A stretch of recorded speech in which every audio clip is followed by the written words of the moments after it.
This is the DRS Sports Podcast. I'm your host, Sheldon Alexander, and we continue to roll on the pod as I gave out 2 winning picks on Thursday's pod, bringing our totals to 36 and 26 against the spread in the play-in/playoffs, and a 48-30-1 record for my NBA picks against the spread in the NBA overall. We just keep rolling. So remember to like and subscribe so that you never miss our expert betting insights here on the DRS Sports Podcast.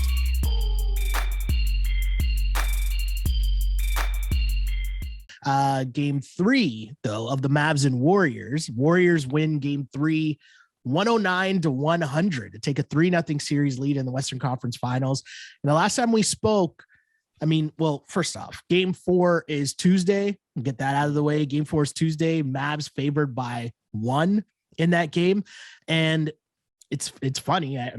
Last time we spoke, we were talking about this series being over. I thought, the Mavs, it's just the NBA. It's a lesson of the styles make fights in the NBA playoffs, right? And matchups are matchups. Sometimes the matchups are just not good. And I thought the series was over. I didn't think the Warriors would sweep, but watching 2 more games and hearing a lot of the post-game chatter where J Kidd is talking about, oh, this is a bigger moment for us. This is just the beginning. I'm like, y'all are in 1-2-3 Cancun mode, down 3-0 right now.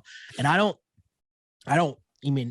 Mavs should have the game where they just shoot the lights out in game 4 because you'd expect it to come at some point, but right. I just have to take the Warriors here just because, again, if they play the standard game that we've seen through the first 3 games of this series, the Warriors should win this game and the Warriors should be sweeping. So give me the Warriors +1.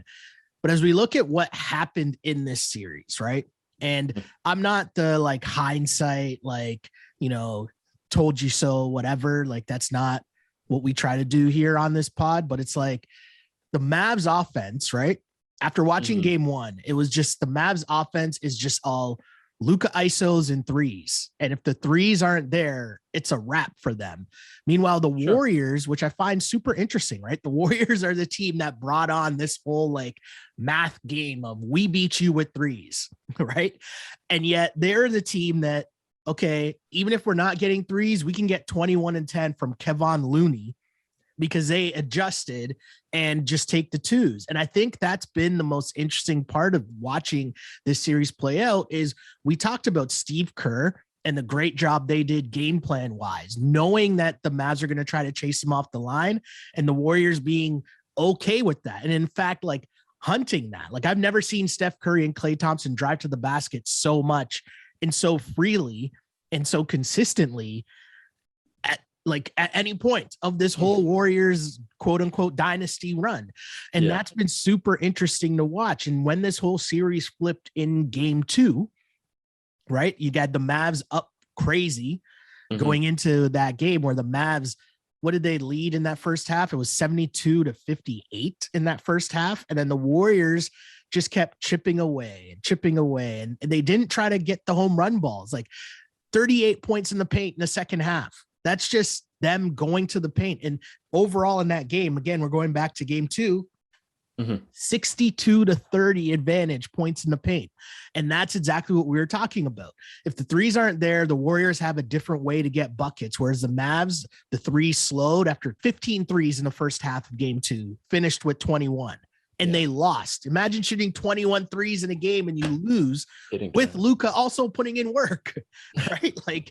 That's when it's okay, it's a wrap on this series. Good job, good effort from Luka and company, though. And I think, part of J Kidd, he's right. Nobody expected them to be in the conference finals this year, realistically, right? No, sure. And so it's a good run for the Mavs. And I guess we'll start here. My question to you is, as we look into game 4, and it is Mavs -1, what do you think of that line with everything that we've seen so far? But also, do they have enough in them to at least push this to a game 5? So, that I'm never going to be I shouldn't say never, but, it's hard for me to just be that do they have enough in them is this evaluation of each one of them on this sort of existential level, right? Yeah. Like within their, like, did Andrew Wiggins actually take their soul? Yeah. And the answer to that is, of course, maybe, right? Like, I mean, we don't Yeah. know, right? Like the answer is always maybe. And that's why I root a lot of what I do in like metrics and analytics and stuff like that, because it's like, okay, I want to know not what I sort of think, because I spent a decade plus of my life betting on like what my eyes told me and what and then my biases seep in, right? Because like it's funny, I'm sort of shifting gears here in the middle here, but I'm looking at the NHL playoffs, Stanley Cup playoffs, and seeing some tweets from people, and you're just like, do you understand how much of your own personal bias are going into the things that you say, and the bias being like what you thought going into the series, right? And that's the thing that my big takeaway in all of this, and it's my takeaway a lot of the times, is like you have to avoid just like falling into your bias. And there's another situation in the NHL that we'll talk about here in a second. But as far as this series goes, like the last time you and I talked was after game one on Thursday. Game one was earlier in the week, but like when we talked, it was Thursday. And I was, I was saying to you, it's like, I'm very interested to see what the shot quality numbers is. I always go back to the shot quality because it is some of the best predictive stuff that we have when it comes to basketball. And sure enough, we finished the podcast, and a few hours later, our friends over at Shot Quality like tweet out shot quality upset. In fact, that Dallas had the better shot quality in game one. And so I go, okay, like I'm a lot more comfortable with betting Dallas plus 6.5 for game two. And what happens? Well, the same thing happens, Shell. Like the shot quality again was in favor of Dallas. The thing is, they made them all, as you mentioned, in the first half, and then they didn't make any of them in the second half. And your point about the Warriors is incredibly, salient, because the patience that it takes for a team like the Warriors, who could try to get back in a game by just firing up threes left, right, and center, the patience for them to just be like, no, we are just going to take easy two over and over and over again, and hope that the Mavericks sort of cool off. And the Mavericks ended up shooting, like you mentioned, they hit 21 threes. They ended up shooting in the high 40s percentage-wise in that game. But it's because the water had to find its level, right? They were well above 40% for much of that game, and it slowly dwindled down because the Warriors are like, all right, let's just keep playing. Let's play some quick possessions. Let's get these quick twos and add, more possessions. Now, you have to point the finger at the Mavs in that fourth quarter. They gave up 43 some odd points to lose that game outright and not even cover. Right. And so like, would I make that bet again at plus 6.5? I absolutely would, because like the Mavericks, largest, lead was like 20 points in that game. And the Warriors' largest lead was like 8. Right. And I was getting 6.5 points. Like that's a bet that I would make over and over and over again. Again, the shot quality in both those games. So as much as we look at, Luka and like how, again, the other credit to the Warriors is they are defending Luka better than the Suns ever did. They are defending everything else that's going on, which is, everything is tangential to Luka, right? They're defending all of the other guys a little bit better, but not so good that the shot quality isn't very high, relative to the Warriors for the Mavs, right? And so, part of it is, I haven't looked at, I haven't seen what the game 3 shot quality is. That would be really interesting. But I'm looking at a box score right now that has your man's Reggie Bullock, 0 for 10 last night, right? And it's like, okay, I suppose there's a way in which we should predict an 0 for 10 from, whether it's Bullock or somebody else. Kleber, whomever, right? He sucked too. He sucked too. And it's like, okay, like, is that predictive, right? Or is that predictable? And like, that's just a really pretty significant outlier type performance in the negative for both of those guys. And, really rough beat for those who had Dallas first half. We obviously have, everybody has to mention the game 3 down 0-2, return home, right? That line, the game line was -3. The first half line was -3. Dallas looked like they were, pretty comfortable, midway to late into that second quarter. But the Warriors just keep coming. They just keep coming, right? And so the fact that like Kerr defensively, and whom, obviously I say Kerr, I mean like the coaching staff at large. I'm not necessarily positive that Steve Kerr was, putting together defensive reports. They're doing they're doing enough to sort of, I'm not even really sure what they're doing. Like, they're just doing enough to like have the shot quality not matter.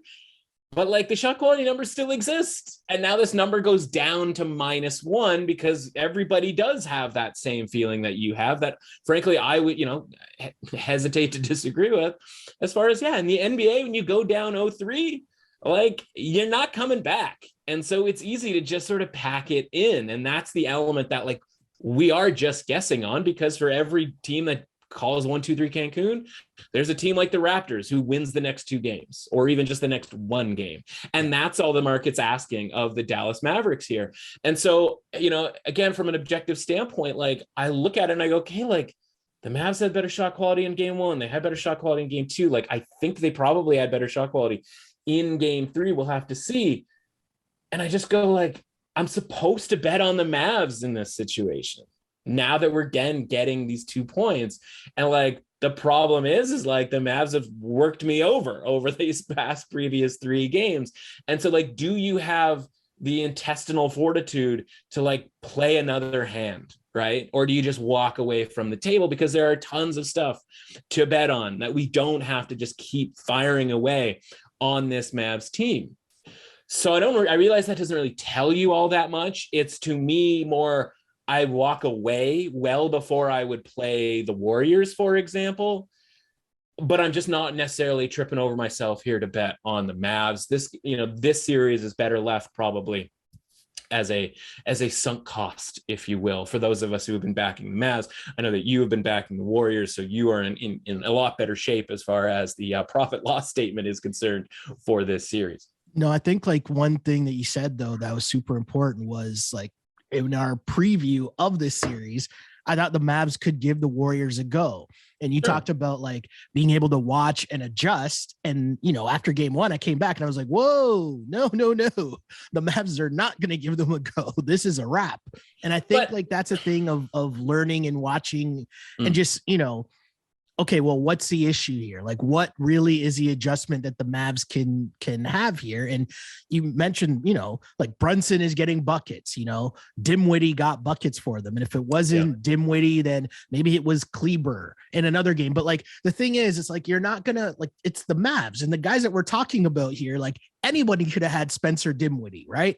Like, anybody could have Maxi Kleber, right? Anyone could have had Reggie Bullock, right? Like, we're not talking about, Steph and Clay and, even Wiggins, or, just dudes with a more of a resume. And then also just add in pedigree. Yeah. And then also just add in again, like the coaching. And I think, and this part, I have no idea whether this is the truth or not. Right. But I just found it's very interesting listening to Jason Kidd and hearing him talk about, they did the third quarter interview.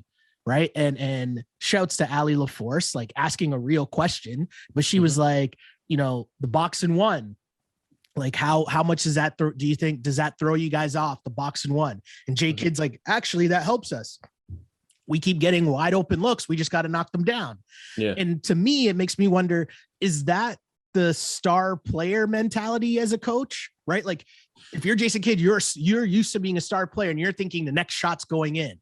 Right. And like, that's why you're a star player. That's why you were a Hall of Famer. But in the reality of the game, it's like, okay, cool. Do we need Reggie Bullock going 0 for 10? Do you know what I mean? Like, that's my mentality from the outside being like, yo, at the end of the day, you're Reggie Bullock. Right. So like, where's, and I'm not saying I know the answer to this. I'm asking like, where is the line here? Right. And it's funny to think, and I'm sorry, I'm going off on a bit of a tangent here, but I was just watching JJ Redick and Tim Legler, right? Legler was on JJ's podcast and Tim Legler was talking, JJ Redick was joking about how he probably came along in the NBA 5 years too soon, right? In terms of just being able to let it fly. And Legler's laughing because he's like, dude, how many games did you have where you shot like 10 threes in a game? And Redick's like, I probably did that a bunch, blah, blah, but this is just how the NBA is now. And I get that. And I understand that. But like, you're going to try to beat the Warriors like that? Like, that's not a recipe for success. Like when you really see that, and like you're coming with Reggie Bullock and Maxi Kleber and Davis Bertans to like beat the Warriors in a 3-point shooting contest with Steph, Clay, Jordan Poole, Wiggins, like that just didn't make sense. And then when you watch it play out, you're like, oh yeah, that's why this doesn't make sense. Like it's just a bad matchup. Sure, but I mean, a lot of that is hindsight, like you have to admit, because like they were killing them in game 2, and it took the Warriors doing, like I think that comeback was a lot more about the Warriors than it was the Mavericks, because the Mavericks right now, because of the lack of depth, and it's funny, right? Like when Bullock is 6 of 11, everything's fine, which he was in game 2. Now everything didn't end up being fine for other reasons, right? But when he's 6 of 11, he's putting up 20 points. It's like, oh, you're getting stuff out of, you're getting stuff out of Reggie Bullock.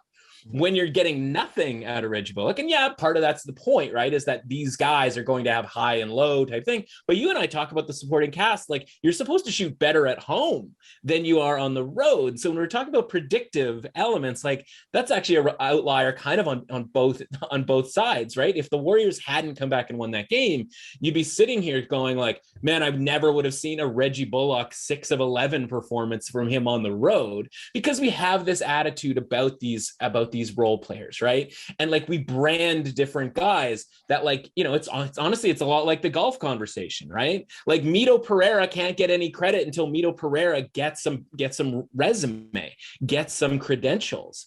And like maybe a couple better shooting nights here for Reggie Bullock, and 2 years from now he's getting a little bit more credit. He's getting like, he's being revered like Robert Horry or some of these other like, supporting cast guys who you would never like pick to start a team, but it's like, oh yeah, this guy's in the playoffs every year, and like, yeah, he's a problem, right? Like obviously the guys, the Pat Beverleys of the world sort of bring it on themselves as far as the attention is concerned, but like history is littered with guys who just like show up, PJ Tucker on Miami, right? Obviously a different element. We're not talking about shooting, we're talking Crowder. About doing all these, the Jay Crowders that were like, you become that guy who's like mid-level exception guy that everybody is like dying to have on your team. And like, you can't become that guy until you be that guy. And so after game 2, you're looking at Reggie Bullock being like, yeah, maybe this is that guy. And now in game 3, because he misses all these shots, you're like, okay, he can't be that guy. But like they got to the Western Conference Finals somehow, right? And unfortunately for the Mavs, because of the depth and the style that they play, they are kind of a one-trick pony right now, right? They don't have this metamorphosis type thing like the Warriors have. They don't have the changeup where they can go, okay, you know what we're going to do? We're just going to do twos, tons and tons of easy twos. We're going to take advantage of no rim protection for the Mavs, blah, blah, blah, blah. They don't have that other thing. Now, maybe that's something they can get over the next year or two, et cetera, and they become this team that is the 1 seed. Like if you look at the landscape of the West, not to go all macro big picture, but like if we think the Suns are coming down, the Lakers aren't coming back next year, like, I don't think to all of a sudden be a powerhouse, like Luka and the Mavs could be a year from now a number 1 seed, but they're going to need another trick, right? They're going to need something else to bring. But the point is, as bad as it is, when we look at it, we sit back and we go, oh, they're down 3-0. Like, yeah, that's true. And that's going to probably maybe affect how they play in game 4. But whatever they've done this point has allowed them to get the shots that they want to get. And even, as we mentioned, like, even though those shots are by Davis Bertans and by Reggie Bullock, they're still good enough shots and good enough shooters that they should be winning at least one of these games, if not all 3. And that's, in the name of the NBA, when we sit here and we go, okay, like, you're going to win games if you make shots, you have to take it a step further backwards and go, okay, well, how do we make shots? Well, we create quality shots. And how do we play defensively? Well, we make them create, bad shots. And the Mavs have been doing that, right? It's just a matter of, honestly, sample size. And the sample size was really good for Reggie Bullock in game 2. And it was really, really bad for him and Davis Bertans in game 3. But like, if they don't blow the lead in game 2, things are a lot different in this series. And I'm looking at that game yesterday going like, okay, the Mavs are going to win this game as they sort of stretch out that, 10-point lead in the first half. And it's like, okay, this is going to look a lot like the Sun series where the Mavs just play a lot better at home. And then, of course, they don't, because the Warriors have that second gear. And that's sort of the difference stylistically, where maybe this series wouldn't be all that close if the Warriors just tried to get into a 3-point shooting contest with the Mavs, right? The whole point is that they're not trying to get into a 3-point shooting contest with the Mavericks, right? And so, yeah, like the Mavs are losing this 3-point shooting contest that they're playing with themselves, essentially, right? Like they're the ones just firing away on their own, as the Warriors don't take nearly as many 3-pointers. So I know that doesn't really help us when it comes to, game 4. It's more just like, all right, let's understand what we are seeing here, and that we are seeing like the Mavs are doing what they want to do. They are doing it well. They are just not executing it. Whereas the Warriors are, honestly, it's on guile at this point, where it's like, okay, we know we don't want to be involved in a 3-point shooting contest. Good news is we have another way to play this. Yeah. And by the way, they also have Steph Curry. And that really, really helps, right? Mm-hmm. Because like somehow we've gotten to a point where we're underrating Steph Curry and his general impact, and that we're honestly overrating a guy like Chris Paul and his general impact. And like, I realize people are listening to me right now going like, wait, you think like Chris Paul's overrated? And it's like, yeah, because we're handing that guy trophies before these playoffs are even done. And I'm guilty of this. I'm refusing to believe in this Warriors team because I'm waiting for more out of a Klay Thompson. I'm waiting for more out of some of these other guys. And like, now they're getting it. They weren't necessarily getting it in the first 2 rounds. They had some pretty cushy matchups in those first 2 rounds, but now they're getting it. And like, kudos to them. I was, looking to back the Warriors in a short-term situation, not a long-term situation, because I didn't know that this was going to come, and it's ended up coming for them. And so kudos to them for being able to keep this going as long as they have. Yeah. A couple of huge breaks for the Warriors in terms of, we talked about it after game 1, right? Like after game 1 of this series, my whole thing was that the Mavs winning was more about the Suns, and the Suns just flopping as bad as you can flop in a game 7. And if you're the Warriors, you look up and you say your route to the NBA finals would be, we talked about this, right? Against Jokic and us, basically in round 1, nothing else. And then game 2, series round 2, you're playing against the Grizz, and for half the series there's no Ja Morant, and they still push you to 6 games, like, and then now you come in and you're facing the Mavs, who realistically, I know they had a really good regular season, but like that was the second half of the season. And, realistically though, nobody was fearing the Dallas Mavericks or thinking the Mavericks would make the conference finals.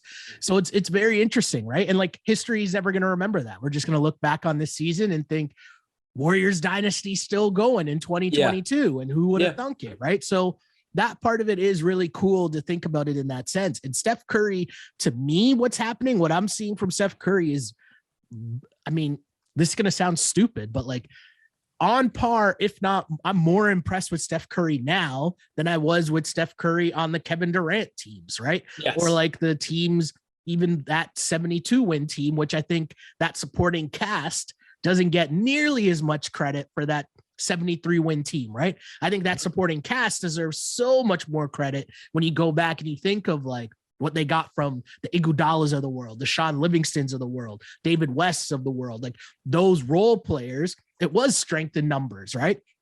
So watching what Steph Curry is doing, where he's giving them the nights, right? And talking mega trash to the bench and all that front running stuff. But like, I'm watching these games and I'm thinking, damn, I mean, do your thing, Steph. Like, it's insane watching what's been happening in this series so far. And the one thing I want to say about the Mavs though, right? And this is more so an overall observation, I'll say, we know that analytics has meant so much to the league and how we view the league and how it's changed the whole perception of the league in terms of we're going to try to shoot threes because threes are more valuable and that whole thing. But there's been this whole like kind of push back when you hear the Kevin Durant's talk or like, his blog boys thing that he had when he did the thing with the ringer and all that. And it's very interesting to me, right? Because we're still basing this. And I think if you're a mediocre team, you definitely give your team more of a chance to win games in the regular season. But the playoffs will still always come down to, can you get a bucket period, whatever bucket that is, when you need one, right? And the math of that has only been disproven by the Warriors. And I think that has like messed up the line of thinking from everyone else, right? Because we're applying the math of like the greatest shooters of all time and then adding Kevin Durant to that team and using that as like, well, no, you can win a championship doing that. And it's like, yeah, but really only the Warriors have done that, right? Like when you needed other teams to when you go through the other teams, it's still like, yo, Kawhi needed a bucket and he's doing the mid-range thing. You know, even the Warriors with Kevin Durant at the end, like in that last year when they're beating LeBron, they needed KD and KD was rocking the mid-range game, right? You know, like it's just very interesting that you have a team like the Mavs and the math will get you so far, but ultimately to win in the playoffs, can you win just jacking threes? And I don't know the answer to that past the Warriors. Well, again, like it also, and that's kind of the point that I'm making, right? It's like because I sort of disagree with your premise in that, like, you could point to Kevin Durant and be like, man, your best work came with the Warriors, who have an elaborate metrics department, advanced analytics department, right? And now he's shunned it to be like, hey, I like how Kyrie plays basketball. I like how he hoops. I'm going to go play with him.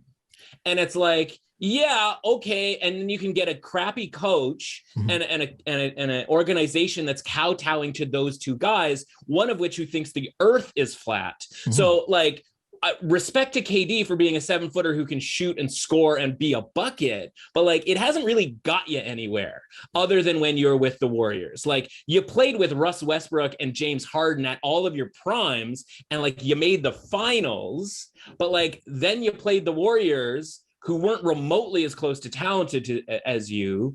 And like, they knocked you clear out, not out of the playoffs, out of existence, in that you all had to fracture and go in different ways. And so like, even though he's experienced like what it takes to play sort of, I'll say mathematically correct winning basketball, he's still passed on that and is now playing with Kyrie Irving and can't win a playoff game in the first round against like, not exactly like the greatest team that we've ever seen. And like, yeah, you mentioned Kawhi and all of that stuff. And like, yeah, like it matters if you have like a really, really good player. And like, maybe Reggie Bullock isn't that dude, right? Maybe JJ Redick would be a better person to be in that spot because he's not going to go 0 for 10. And so, yeah, personnel matters. But my point is the plan gets them to a 58% win probability from a shot quality standpoint. But if that guy, whomever that is, Bullock, Bertans, me, or you, if that guy's not going to play even to his own average, right, to his own expectation, like we have to blame the player, right? We talk about this all the time in football. Like we're all pointing fingers at coaches and coaching decisions because you and I think we could be coaches. We go, yeah, we could have a headset and walk around on the sideline, but neither one of us have any sort of idea that we think we could be an NFL quarterback, a defensive player, a NBA player, right? We can't even wrap our heads around the idea of doing that, but we think we could be the coach. We think we could put the plan together, even though we probably couldn't. Like we think that. And so we look at a guy like Bullock and be like, okay, maybe that guy just isn't it. And it's funny, like you mentioned, like the Warriors role players from those years past. Like if Reggie Bullock was Andre Iguodala, like the Mavs are probably leading in this series. I don't mean now Andre Iguodala, who's in a suit and who is probably headed for retirement here. I mean the in prime, what an incredible benefit, right? To have Andre Iguodala as your sixth man, a guy who's a top 10 pick, like speaking of resume, right? A guy who was a 20 and 10 type of player for the Sixers, at the start of his career. Like the Mavs just don't have that right now. And that's my point. Like, I guess they've bet on Bullock. I don't know what Bullock's contract situation is, but like, if he can be replaced, if Bertans can be replaced with like guys who are just, and honestly, this is where like the metric kind of go out the window, like more clutch guys, right? Like guys who are going to make those shots, then they pull off this upset as well, right? Yeah.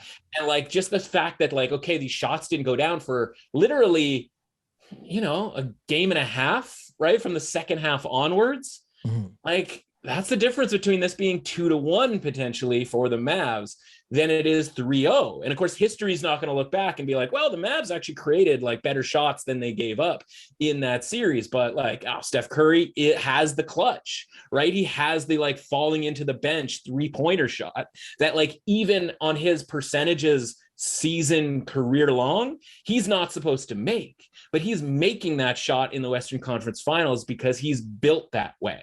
And like, that's the part of the non-metrics thing that like I respect. And like, we can go through it and it's like, yeah, if you're going to win a title, like you probably need to have the best player in the league or close to it.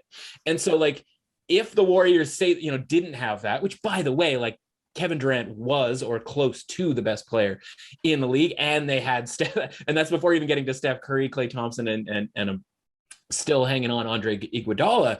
Like, okay, who are the other teams that won titles? Like LeBron, whether it's bubble LeBron or Heat LeBron or Cavs LeBron. Like, we're not talking about it. We're talking like you're making a salient point in that, like, you're like, okay, we need.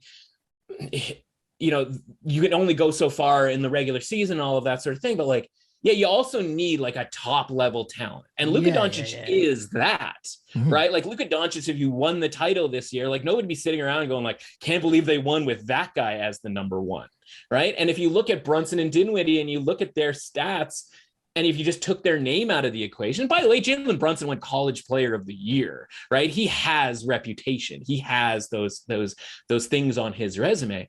If you just looked at the numbers and were like, oh yeah, this guy had like 3 40-point games, and like, or this guy averaged like 20 points and like 8 assists, blah, blah, blah, blah.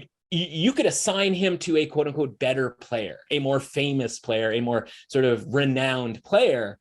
But like, we need to get beaten down with the idea that Jalen Brunson and Spencer Dinwiddie are actually pretty good, right? Like we need to see that for another year or maybe 2 more years. I don't know what it's going to take, because we can shift gears here to the Eastern Conference, and we probably should move on, because a guy I want to talk about is Jaylen Brown, because I'm watching that guy stumble all over himself, unable to even throw together 2 dribbles in a row. But like, that guy gets all kinds of credit for being sort of part of a conceptual big 3 with the Celtics.